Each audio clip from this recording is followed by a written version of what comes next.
Welcome, everyone. I'm Robert Reeves, and I'm honored to run the Graduate Arts campus here at Southampton. And we are nearing the home stretch of our first session, and I think it has been a wonderful 5 days, inspiring, fun, I think, and challenging. And it seems like much longer than that, although in a good way. And we are beginning our second session mid-next week.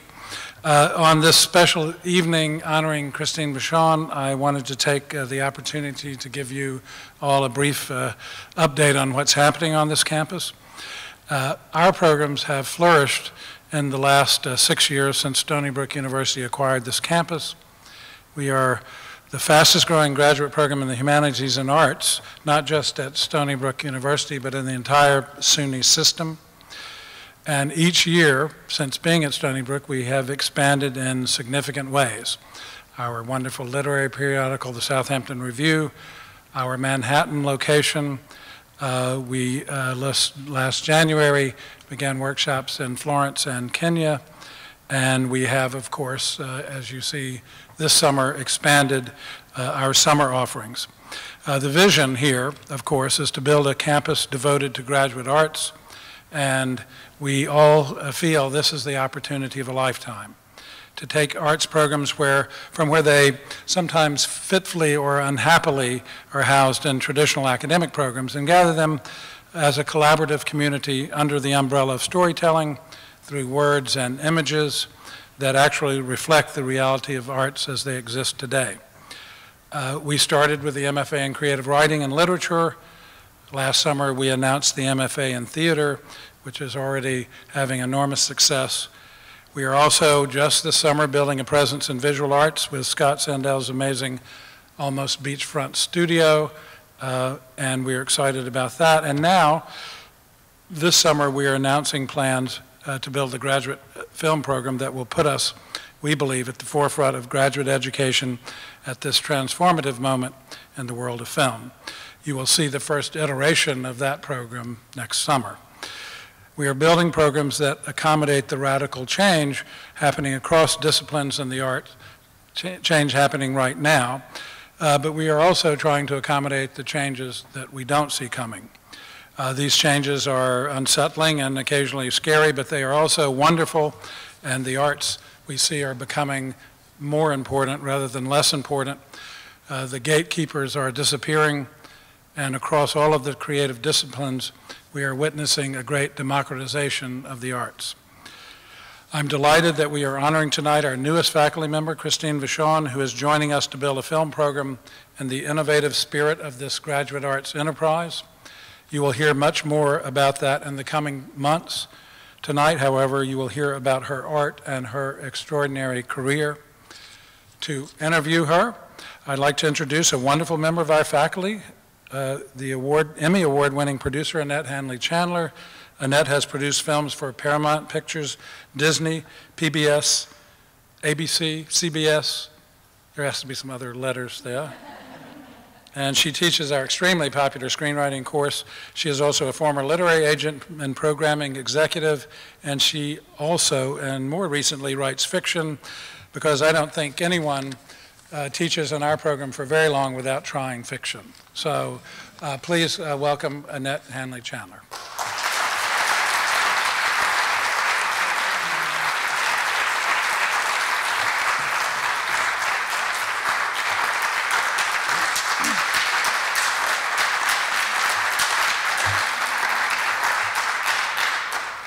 Good evening. I'm Annette Handley-Chandler, director of the screenwriting workshops. This is the last night of session 1, and tomorrow most of you will be headed home. And I hope that your 5 days with us has inspired and encouraged you to carry on with the great enthusiasm you shared with us this week. Each summer, we award the Pakula Prize in honor of the late Alan J. Pakula to an outstanding screenwriter whose work exhibits talent, originality, and an understanding of the craft. This year, the Pakula Prize goes to a writer whose stories are fresh and original, his characters stir our curiosity and compassion, and ultimately touch our humanity. He is with us from Los Angeles. He's fled the land of high concept. He's come to the land of character. And will you please welcome, and his name is Craig Abell-Champion. And Craig, would you kindly stand so we can applaud you? Where are you?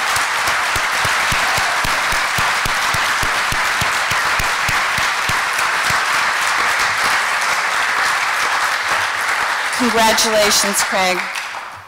It gives me great pleasure to introduce our newest faculty member, Christine Vachon. We love saying your name, Christine. It sounds sort of like French New Wave. Ms. Vachon has been a driving force in independent film since 1985. She has produced over 70 films in her illustrious career, including Boys Don't Cry, 1 Hour Photo, I'm Not There, Far From Heaven, and last year for HBO, Mildred Pierce. Presently, she and her partner, Pam Koffler, are in post-production on 6 films, in pre-production on 3, and shooting 1. Amazingly, she's here with us.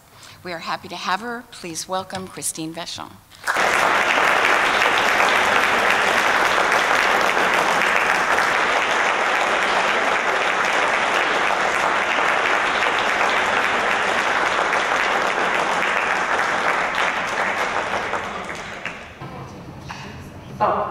I might too.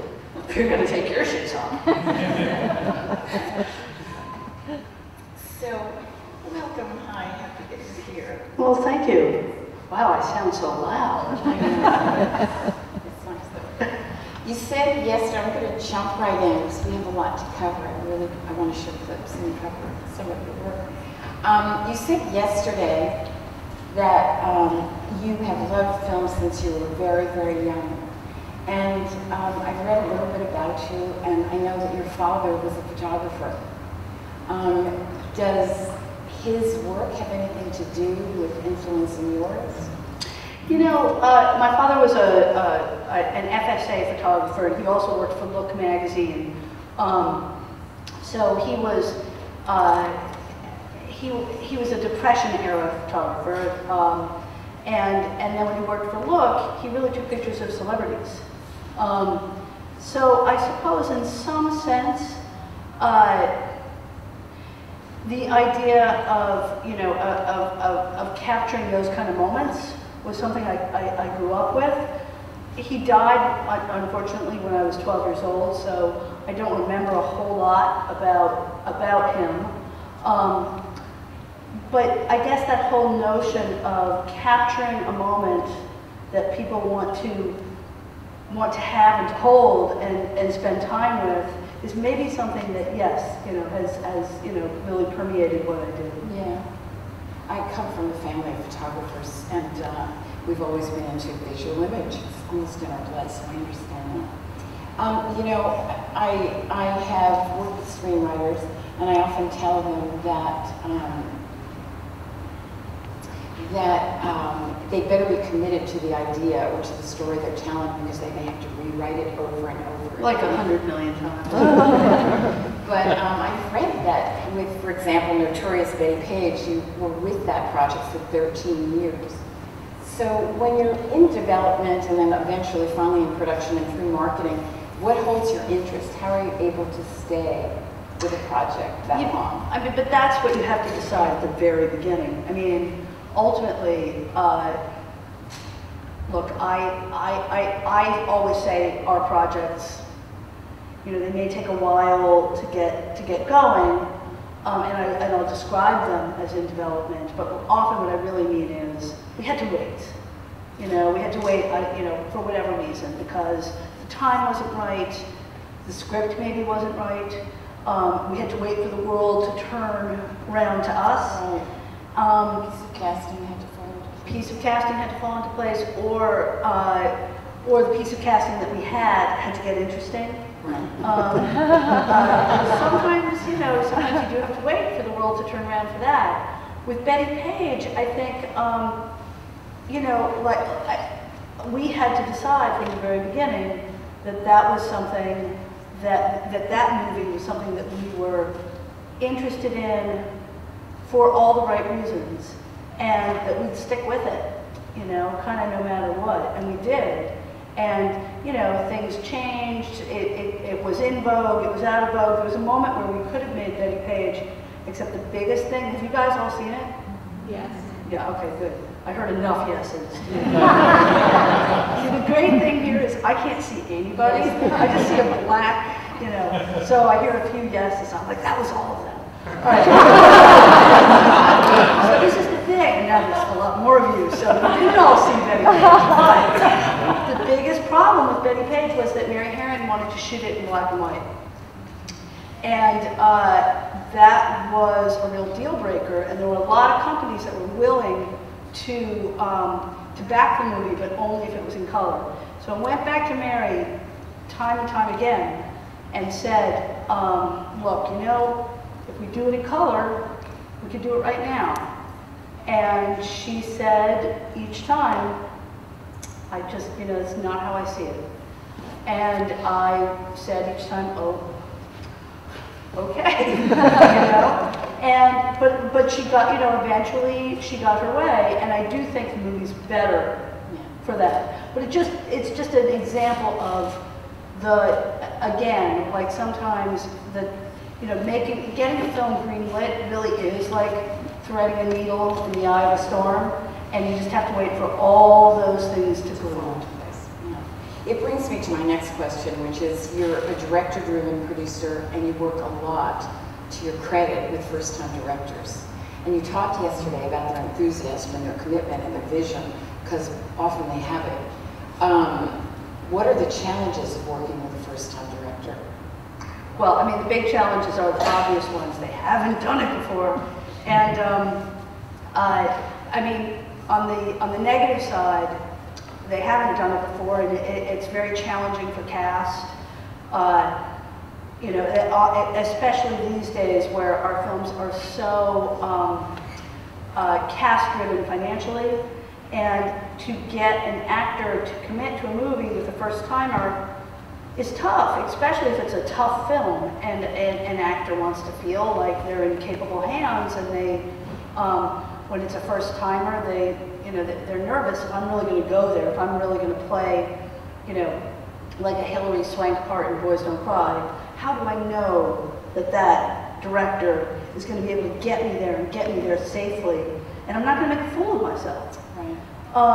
But on the other hand, you know, and you know, in Boys Don't Cry is a prime example of this as well. On the other hand, most first-time directors are making a film that they've waited their whole life to make. They're telling a story that they are incredibly passionate about telling. And for me, the reason why I keep working with them is because it kind of reminds me why, you know, why it's fun. You know, what makes it great. You know, it kind of gets rid of the cynicism, you know, which is the total killer. Yeah, exactly. You've worked with Todd Haynes on 6 films now, and I've discovered that often with the stress of production, at the end of the film, a director goes in one direction, and the producer goes in another. Somehow you've managed to have a successful collaboration, very successful collaboration with them. So how does that work? How did that work for you? Well, you know, I just told him I'd kill him if he ever worked with me. But is there a shorthand? Is there? Yeah, of course there is. I mean, Todd and I met in college, and it's one of the great collaborations of my career, and it's something I'm incredibly grateful for it, and and I don't take it for granted. I mean, I work with a lot of terrific directors, and I've worked with extremely experienced directors and a lot of first-timers, as you said. But you know, we made a movie with Robert Altman. We've made movies with directors at all different points in their careers. With Todd, it's like we started out at exactly the same place. So we kind of get to make movies with a shorthand, but also with a kind of understanding of like, wow, this is where we came from, this is what we're trying to do. And there's a trust there that's really extraordinary and essential. And I don't get it with everybody. Right. And as I said, I'm extremely grateful for it. It's, you know, it's like, you know, you always think when you start out doing anything, like what I really want to do is do something fun with my friends. Right. And with Todd, I really have that. And I don't have it with every single director, you know? So you can say to him, I need more coverage here, or I need this, or I need that. I don't have to talk to Todd about coverage. Whatever. What I have to talk to Todd about is, you know how you wanted, you know how you wanted to see 7 period blocks in Golden Piers? I mean, that's the thing we always say about period films. It's like, the director says, and then when we turn around the corner, I want to see this, and I'm going, hands together, so you see this? So that's, you know, but Todd, I guess Todd knows I'm on his side, and that's what makes it easy. The first film clips we're going to show are Far From Heaven, which was released in 2002, and it was nominated for 4 Oscars, including Best Original Screenplay, which Todd wrote. Right, but it didn't win any. It doesn't matter. I know, I'm just saying. What I really would like you to, you know, sort of set us up for before I show the clip is the fact that it was shot, and it's highly stylized, and it was shot sort of a la Douglas Sirk, and who, interestingly enough, his last summer we interviewed Chris Weitz, whose mother, Susan Connor, well aware. She was with us Yes. in the audience, and she starred in Imitation of Life, which is actually one of my all-time Absolutely. films. So, would you set us up? I chose the opening because it really sets the tone and the style of the film in one other clip. So, share a little bit about what Todd was going for. Well, obviously, can I go off track a little bit? Do you mind? Mm-hmm. Obviously, Todd was extremely, I mean, we both were extremely enamored of the work of Douglas Sirk. And Far From Heaven was, you know, was about honoring that work, but was also about kind of bringing it into, you know, into another realm, so that the themes, because Todd always felt that one of the wonderful things about Sirk's work was it allowed the melodrama allowed these themes that couldn't be spoken about any other way to come out in a way that completely reflected society back on itself. But one of the things that's interesting, and this is where I'm going to diverge, is actually Far From Heaven is our first movie that's being turned into a musical. And we have nothing to do with it, absolutely nothing. But it's going to be in Williamstown, and I went to see the presentation of the musical to the potential investors, and I got to see 3 songs, and I got to hear the director and the composer and the book writer talk about the film, not the film, talk about the musical. But one of the interesting things they spoke about was when anybody ever talks about Far From Heaven, they talk about the cinematography. That's, you know, that's the #1 thing. How did you recreate that? How extraordinary it was. Because we didn't do anything special. There were no special filters, no special film. It was just, you know, the palette that Todd used and the lighting of Ed Lackman, the cinematographer. So what they were talking about, and I thought this was really fascinating, and kind of wanted to throw it back out to you guys. I know that, you know, the majority of you are writers. They were talking about, like, well, so, you know, the cinematography is what people think about when they see Far From Heaven. So how do we recreate that in a musical form? Because we have no cinematography. And they said, well, you know, what we decided it had to be that trope that, you know, colored in that 50s film experience had to be the composition, it had to be music. So I haven't seen it yet, so I have no idea if it's successful. I got to hear one or 2 songs. The opening one was Autumn in Connecticut, which I would sing for you, except you'd all leave. But it was a really interesting idea. to me Yeah, about in terms of that kind of transition.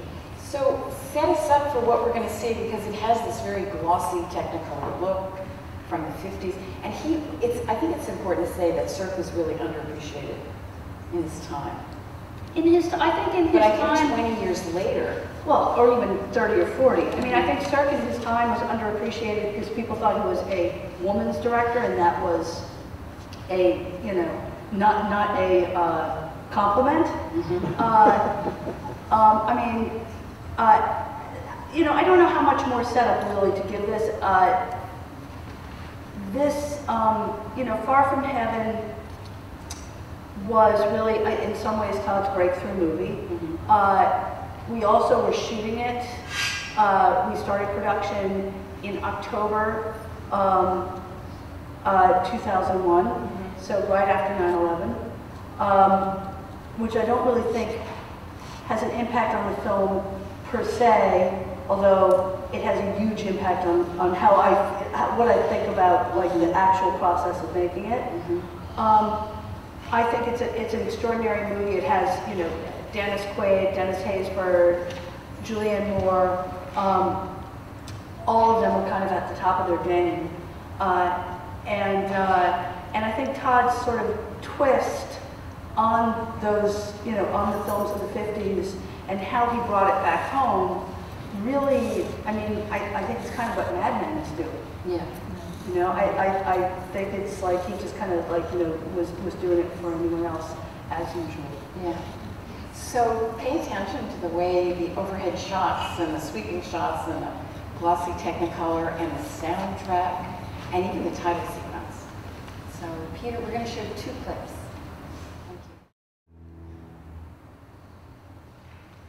Thank you.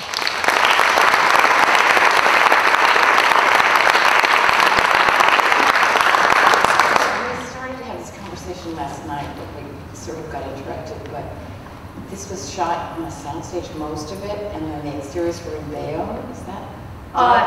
Was that right?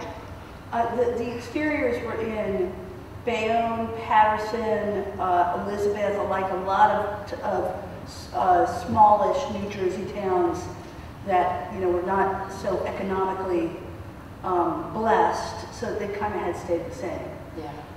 What we just saw, I can't remember, the opening scene took place in another New Jersey town, but I can't remember exactly where. Because you had to really dress that. No, I don't think we did. No, I think it was just autumn was the dressing. With the cars and the... Well, that, yes, absolutely. But otherwise, I don't think we had to change very much. And then the scene in the advertising agency, well, the scene in the house was a set. And in the advertising agency, it was a location that we found, one of our few Manhattan locations. So I wanted to ask you about the score, because Elmer Bernstein was nominated for an Oscar. He's amazing. He was amazing, yes. Late Elmer Bernstein. How important is score to a film? I mean, how does it enhance a film, or how does it detract, or how can it detract from a film? Well, I hope I never have to speak about how it detracts. Look, I mean, obviously for a movie like this, it's critical. And Elmer Bernstein, I mean, I hope you guys realize he scored To Kill a Mockingbird. He was one of the premier composers of his generation.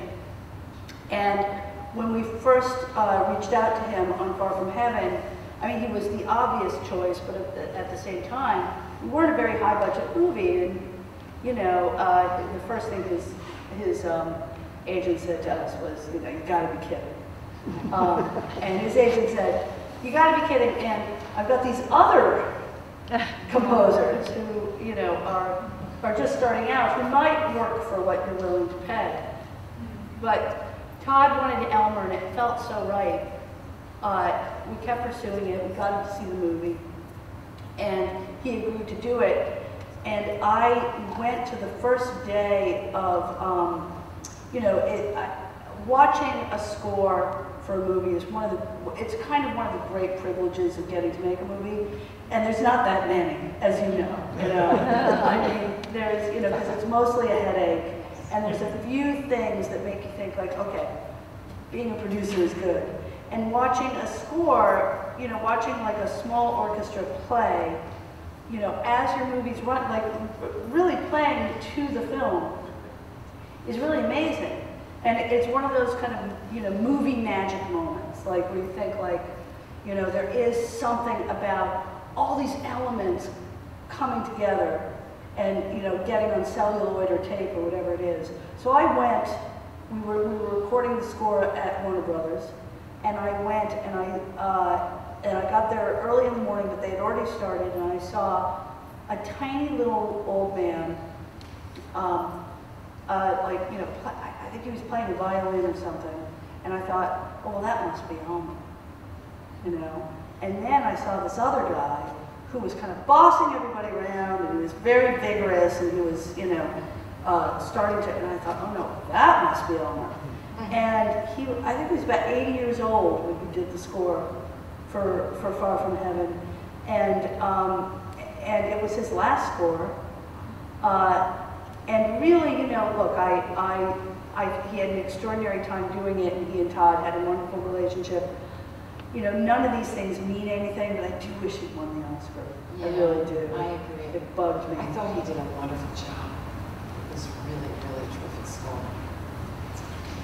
Well, I'm going to change gears and go to 1999 when you produced Boys Don't Cry, which was written by Kimberly Pierce, and Andrew Beanie, who's sometimes summer faculty member, you should know, and directed by Kim Pierce.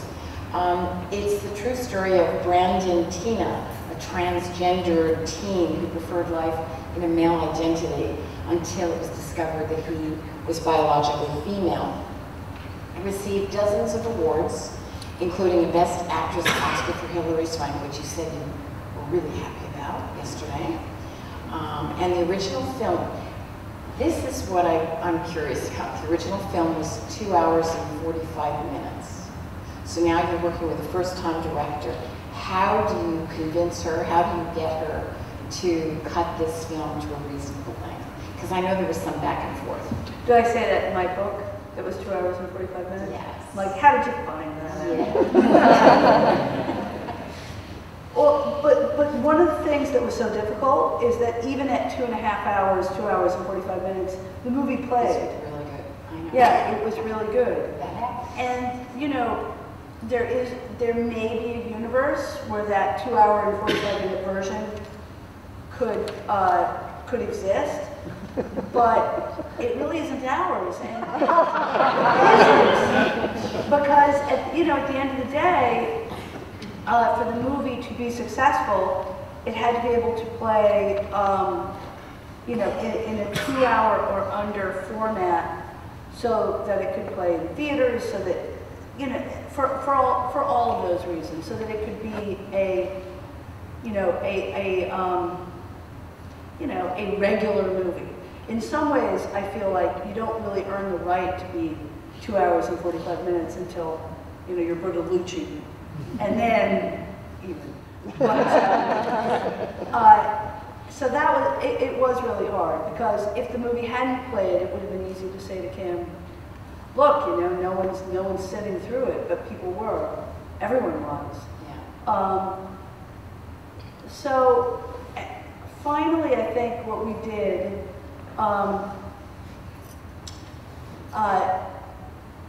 we kind of hit a wall, and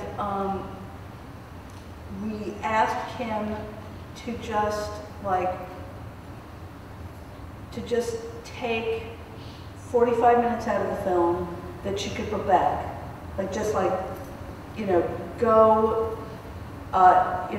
Go in a direction she didn't want to go in, take out time, not just time, but like whole subplots, whole script pages, like just take it out, just only for the exercise of taking 45 minutes out of the movie, which turned out to be insanely freeing. Yeah. So she did that. She took, it wasn't easy. I say she did that. I'm cutting out, 90% of the story, but she did do that, and put back half of it. But the act of actually doing that was what allowed us to get to the under 2-hour version. Oh, that's great. And the big part of what we did, what we took out, was there was a whole, and I'm assuming you guys all know the movie intimately. Do you? I mean, you've been yes. Okay. So there was this whole part before the first scene in the film where you see her with the long hair and she's, you know, I don't know who I am, da, da, da. And then finally, we said, like, you know what, just start with the haircut. And Kim was like, that'll never work. I wasn't even sure if it would, frankly.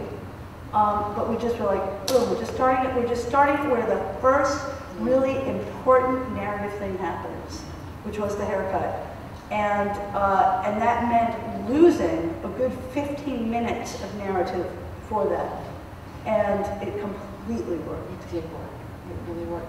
You know, you talk about writing to budget, because this was a film that was made for under $2 million. Well under. And for the writers in the group here, what does that mean, writing to budget? Well, I wouldn't say writing to budget exactly, because I feel like I'm always like riding both sides. I don't want writers necessarily to think about budget when they're writing it for the first time. Right, exactly. But when I have to come back and say, guess what? You know, the good news is, you know, I think we're going to get to make the movie, but the bad news is we're going to make it for half of what we thought we would. Then that's when I want a writer to be able to say, okay, I will be with you and figure out how we're going to, you know, stuff this, you know, 20-pound sausage into the 5-pound bag. Right. And help figure out not just like cut, because it's not about cutting scenes. It's about reshaping so that it can fit into a smaller box. And that can only be done if someone completely, intimately understands the narrative that we're dealing with. Right, exactly. That's great. All right, I'm going to show 2 clips. The opening. I seem to choose the openings of your films because they clearly set up everything. So this is, I'm going to show you everything. So Peter, we can just go with the 2 clips back to back, if you will, please. Thank you.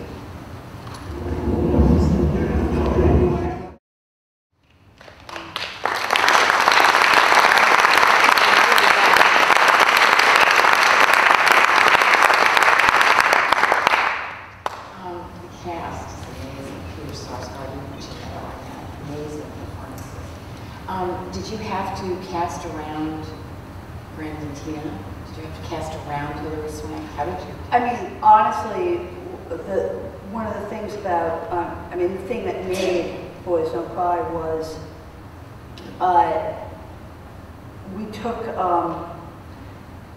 we really had to take a stand with our financiers, and it was a successful stand. And I guess I should make that more. We had to adjust the financing of the film to the fact that we didn't want to cast somebody to play Brandon who was known. And Hilary, believe it or not, you know, at that time was about as unknown as you could possibly be. I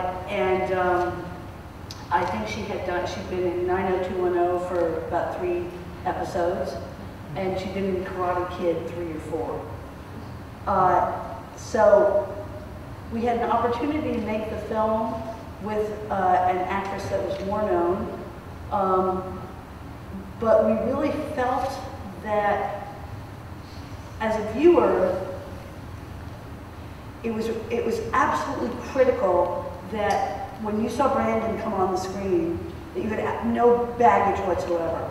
And you weren't thinking like, oh, you know, one of the actresses who was attached to a competing, competing Brandon Tina project was Drew Barrymore, and I think she's a wonderful actress. But I remember thinking to myself, like, well, if Drew Barrymore's in our movie, or in the Brandon Tina movie, she's going to come on the screen, and your first moment of interaction with her on the screen is, oh, you know, she's so cute with her, you know, with her tits strapped down, or, you know, oh, I believe her as a boy or I don't.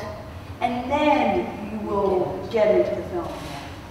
What was essential for Boys Don't Cry was that the audience had to feel the same way as the people in Lincoln. Like, who is this person? Yeah. This is, you know, stranger come to town. In some ways, Boys Don't Cry is like the most American movie we've ever made. You know, it's a classic Western in a lot of ways. Yeah. A stranger comes to town. And, you know, who is he? And what's going to happen? So did you set Hillary and then everyone else? Or did you know you wanted Peter, or you knew you wanted... Man, you're asking me to remember. Yeah, it's too hard, huh? 11 years ago, 12 years ago, longer ago.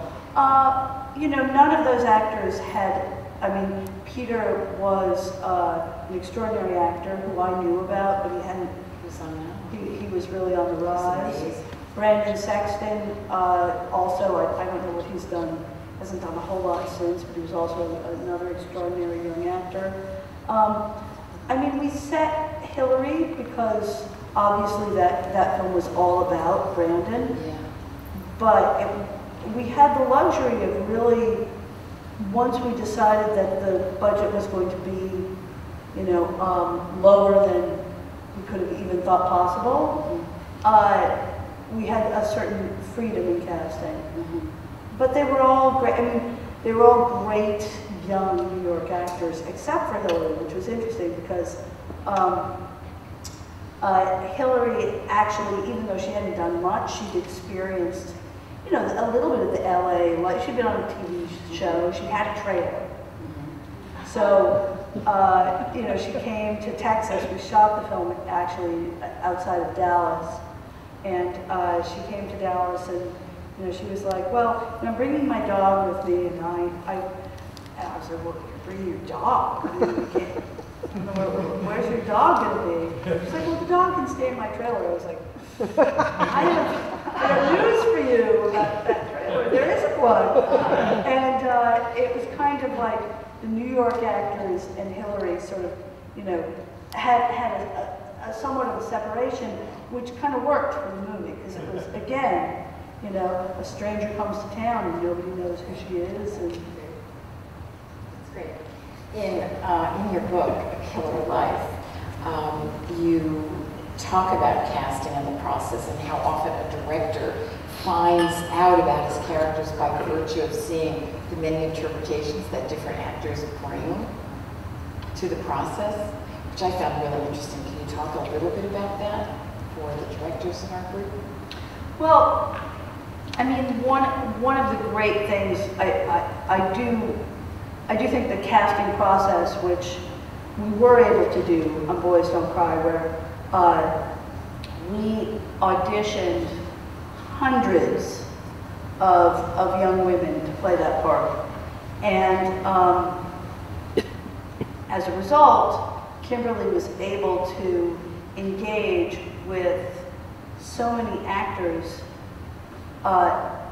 and get their interpretation of the part, read them with Peter, or, because you know, now I do remember, I think we might have cast Peter kind of early on, but don't quote me,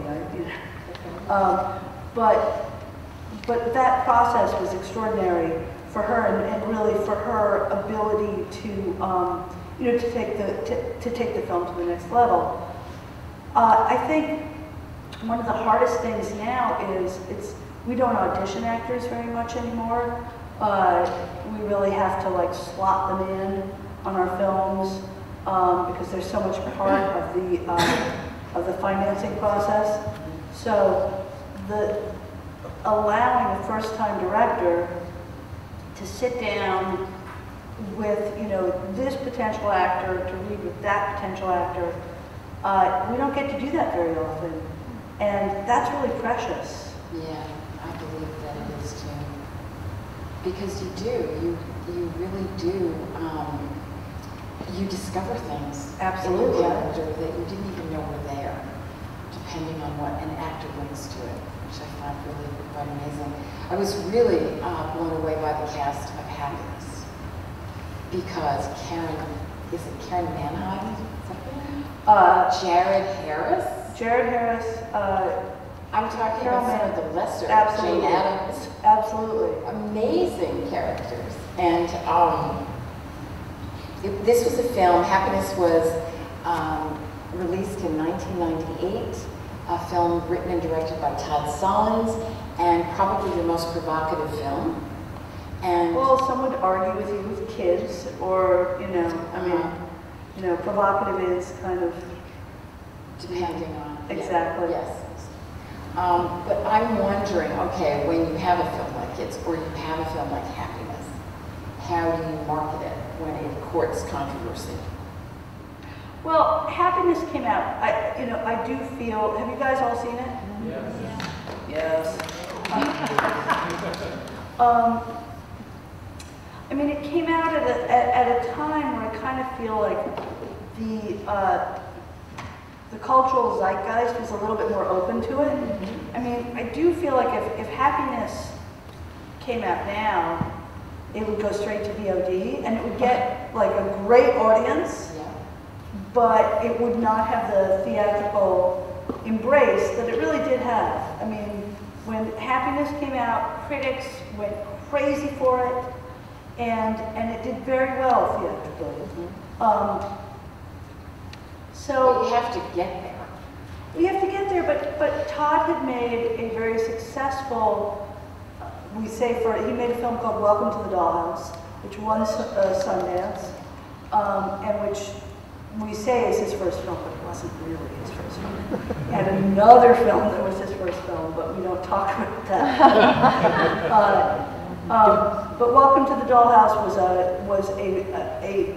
big commercial, independent success. I mean, I moderate the commercial with independent. It was,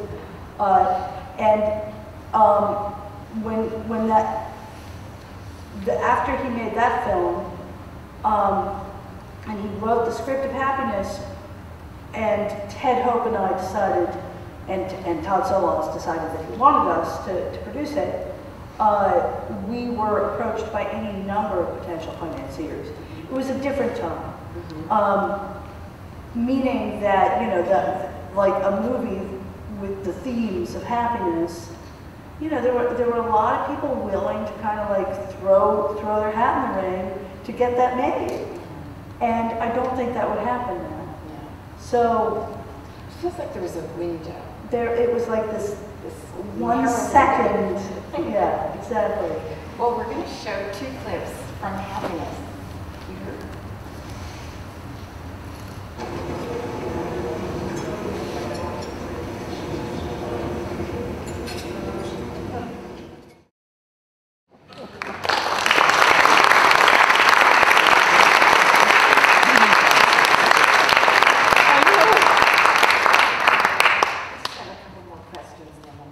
Absolutely.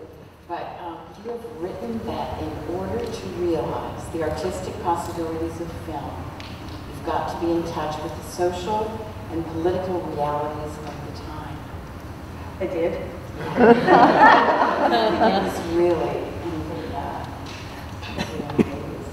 But you want to talk a little bit about that? Do you think it's relevant now? Well, guide me a little bit more specifically. Well, I think you originally said that having to do with what was happening in New York with the AIDS crisis. Right. And, but I'm wondering if you feel that way now. I mean, I do. I mean, look, in some ways, I feel like we're in the most interesting possible time to be making movies. I mean, because, and this is a lot of stuff I said yesterday, and I don't know how many people are here who were here yesterday, but I feel like right now the possibilities for telling stories are more open and available in the best possible way than they've ever been. So, you know, way back when I was telling, you know, these stories, we were really kind of confined to the ways that we could tell them, but more importantly, the ways that we could get them out there. And now all that is, you know, it's completely up for grabs in the best possible way. So the kind of relationship between what we're trying to say, you know, the movies we're trying to make, and how you get them out there, and what the political resonance is. I feel like now we're in a place that is more exciting than it has been maybe since the 80s. Mm-hmm. Don't you think? Yeah, absolutely. I think that, yeah, absolutely. What I also want to know is how on earth you have endured and outlasted so many of your colleagues. I don't know if you have. Just, you know, persistence. You know, I mean, honestly, really, because, and it's not about being in competition with my colleagues, but what's made Killer survive, and sometimes I think we're like, just like cockroaches, just like, you know, we just eat plaster, if there's a nuclear holocaust. But the only thing that makes us survive is flexibility and the ability to just like, to embrace new challenges. That's all it is. And that's, you know, every new thing that happens, you know, you can either be like, oh shit, you know, we learned this other thing, and now they're telling us that we have to do it this way. Or you can just say, you know what, that's great. This means more opportunity, more everything for everyone. Yeah. And that's what makes it work for us. That's why we're happy you're here, because we can embrace new challenges. Absolutely. Together. So I'm going to open it up. We can put the house lights up here. We'll see that there are people actually here. Oh my God, there's so many! We welcome questions. Still can't see you all. Can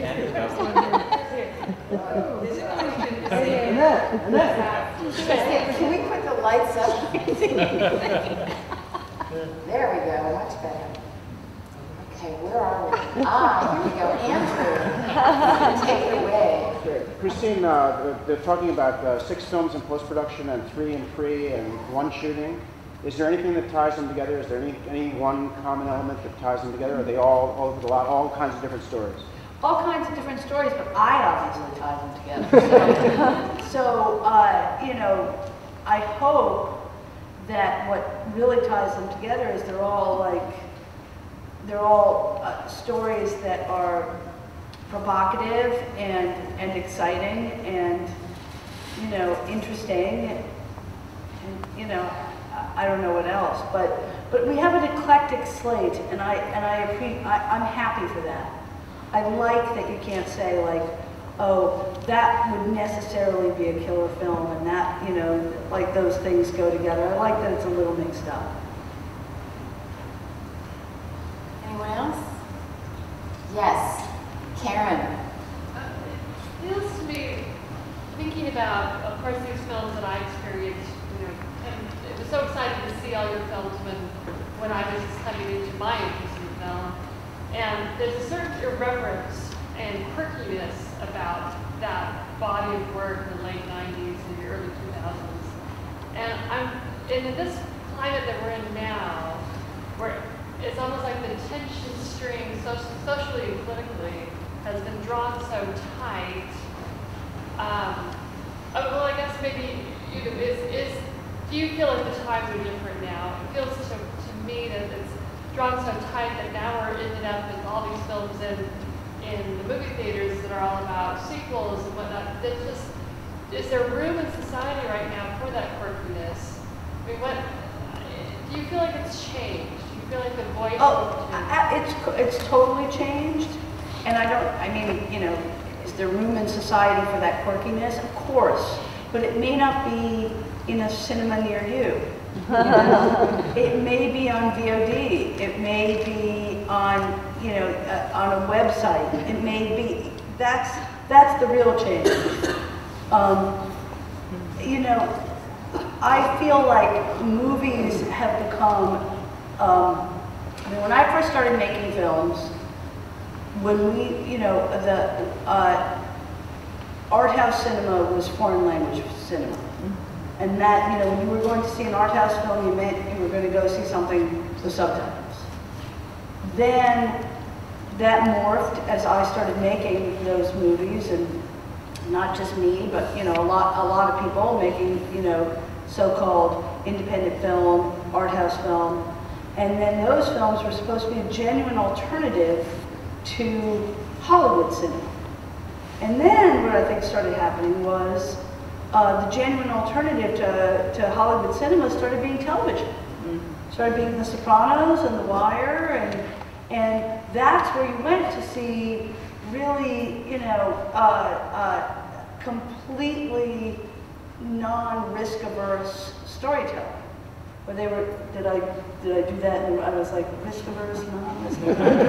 Making sure I got it right. You knew what I meant, okay.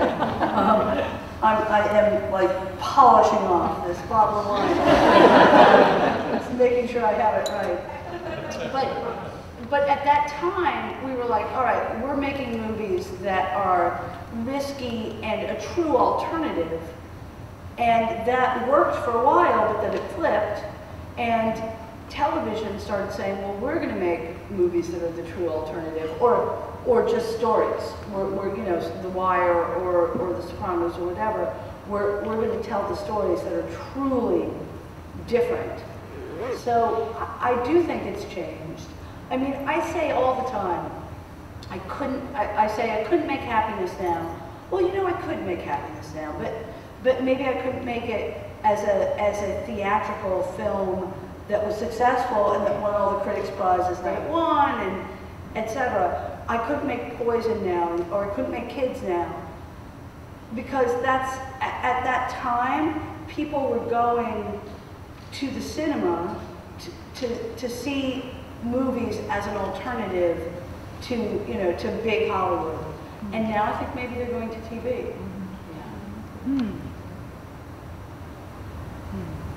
Yes. Have you ever, for 1 second, thought about directing? I did direct a couple of movies, a couple of short films when I first started out, but you know what? No. Since then, no. Because I just think what I do is so much more interesting.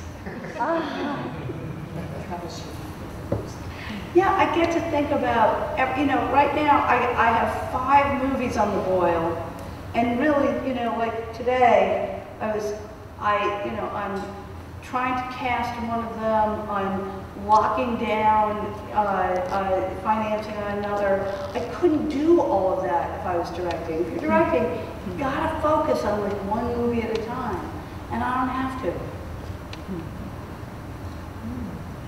Anyone else? Yes, up here.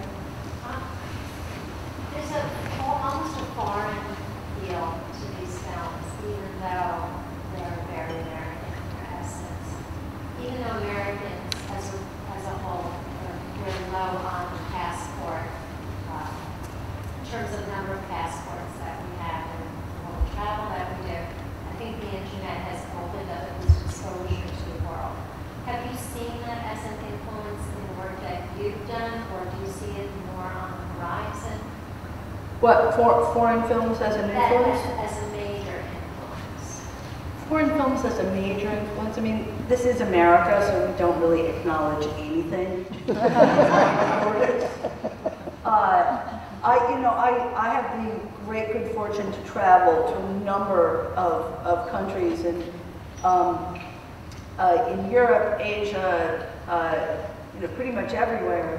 And they always say to me, well, what do Americans think of us? And I always say, they don't think of you. Because that's not what we do. I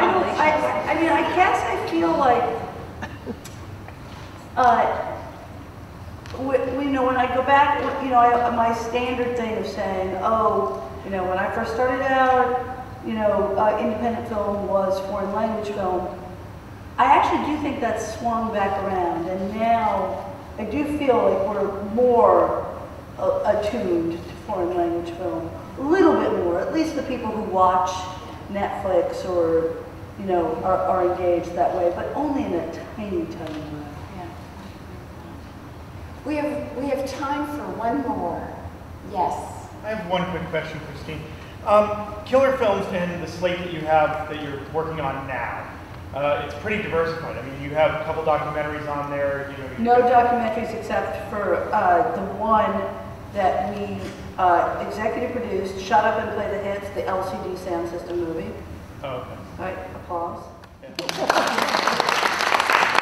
Otherwise, we really don't do documentaries. Okay, well, yesterday you had mentioned to some degree, and it's more about the slate with your choices, that killer films, when you started out, you had a passion for telling stories that were good, and you know, in teaming up with people that you trusted, and to tell these stories like Happiness, you know, that are on the edge of what you know was you know socially, you know, kind of challenging to the political realm at those times. Do you feel like Killer Films has a mission statement that has changed, or do you see? I mean, what is Killer Films' mission statement? What do you know? I mean, I hope you could tell me. I think our mission statement is obvious in the movies that we make. You know, I mean, for me, it's simply I want to make great movies that I want to see, and that's it. You know, I don't have a political agenda. You know, I've been challenged at times, like, you know, I've been told I should make this movie or that movie because that should fit into my political agenda. But if I don't want to see it, it doesn't. Do you find there's a theme if you look at your body of work? Well, do you? Do you find? I mean, look, I mean, it's easier for you to look at my body of work than for me. I can look at Todd Haynes' films and say, okay, well, maybe he's grappling with identity, perhaps. So I'm wondering if you identify. But Todd Haynes has made, you know, he's directed 6 movies, Yeah. and I've produced 70. Yeah, I know. That's what I'm wondering. You know, if there's a common theme that you have recognized. I mean, I'm more like you guys told me. I feel like, you know, I love every single movie I've ever made. I really do. That's not like the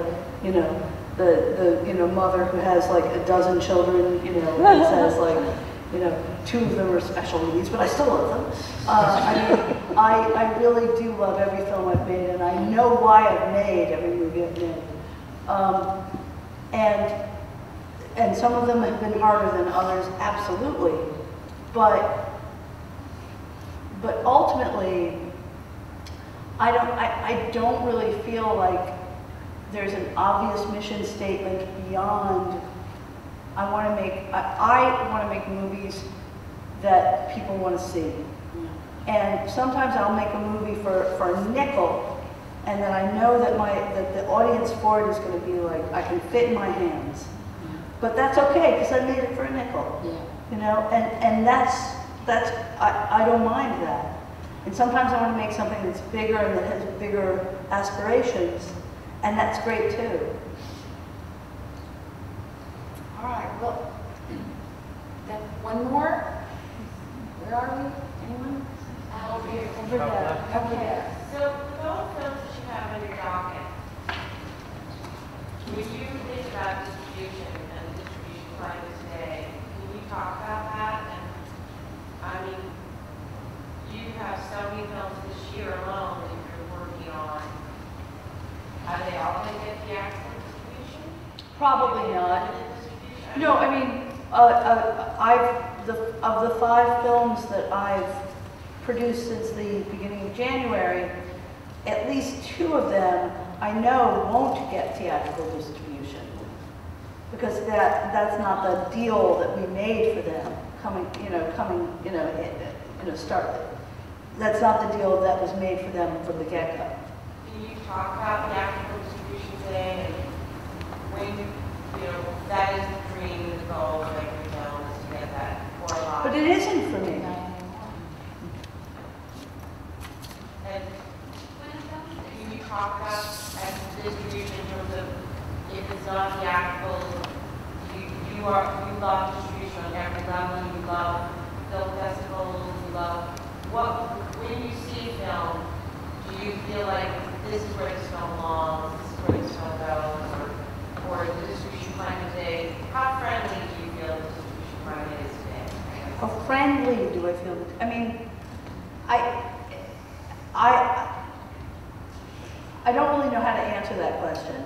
I think we have to deal with the fact that theatrical distribution for most movies these days is limited at best, and if it does exist, it exists in a very small way, really to augment the film's life after theatrical. I mean, theatrical distribution is really there to be an advertisement for VOD and everything in Netflix, etc. So I don't feel like theatrical is the be all and end all, and I don't judge the quality of my movies by that kind of distribution. That feels old to me. Do you feel like audiences have so much access now on so many levels of so many Of course. Yeah. Thank you. I want to